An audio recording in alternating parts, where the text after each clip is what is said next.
Ça fait plusieurs semaines que je garde le silence et je pense qu'il est enfin temps d'essayer de répondre à cette question avec vous. Est-ce qu'Holly White est raciste?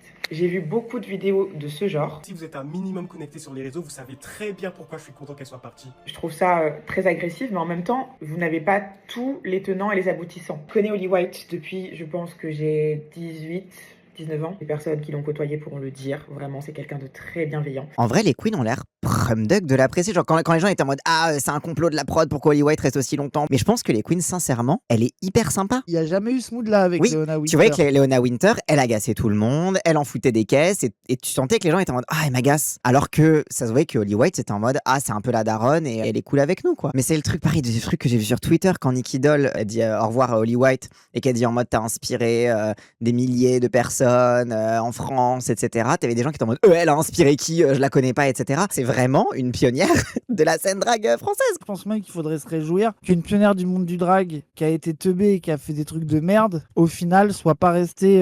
Genre, on pourrait avoir nos Michel Onfray du drag. Tu sais, qu'elles sont en mode ah, le néo-drag woke, moi j'aime pas ça. Bah, les Vincent McDoom, moi un peu. je faisais du drag. Ouais, voilà, c'est ça. Quelques années, je pense environ 2-3 ans, il m'a envoyé un message en disant ce serait cool la prochaine fois qu'on se voit, qu'on puisse discuter d'un sujet. J'aimerais beaucoup parler avec toi. On s'est vu. Et donc, il m'a expliqué pour les photos. Voilà. Et donc, déjà, ultra green flag.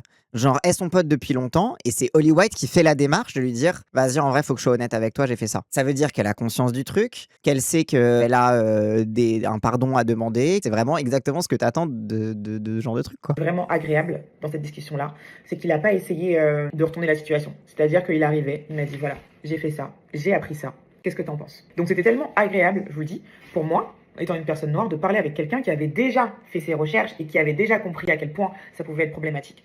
Donc je pense, et j'espère que vous allez me rejoindre sur ce point-là, dans la vie, il y a beaucoup de personnes qui nous blessent, qui nous manquent de respect, mais on n'a pas forcément toujours la chance que ces personnes-là se remettent en question et de nous-mêmes pouvoir leur dire à quel point ils nous ont blessés. Je pense très sincèrement qu'on peut laisser place à l'évolution et au pardon des gens sans forcément minimiser l'impact de leur acte sur nos personnes. Excellent TikTok qui résume vraiment tout, hein. En fait, les gens, ils font une confusion entre le fait de bon, cette personne a fait ça, vas-y, on va partir du principe qu'elle a capté et que c'est compris. Et ils ont l'impression que ne plus la harceler et dire que cette personne doit disparaître voudrait dire qu'ils acceptent ce qu'elle a fait à la base. Oui. Mais genre, accepter qu'une personne soit pardonnable / excusable n'est pas accepter ce que tu pardonnes en soi. Ça me fait beaucoup penser au slogan on n'oublie pas, on pardonne pas, qu'il y a beaucoup dans les milieux militants. Et en vrai, parfois on n'oublie pas est compatible avec on pardonne.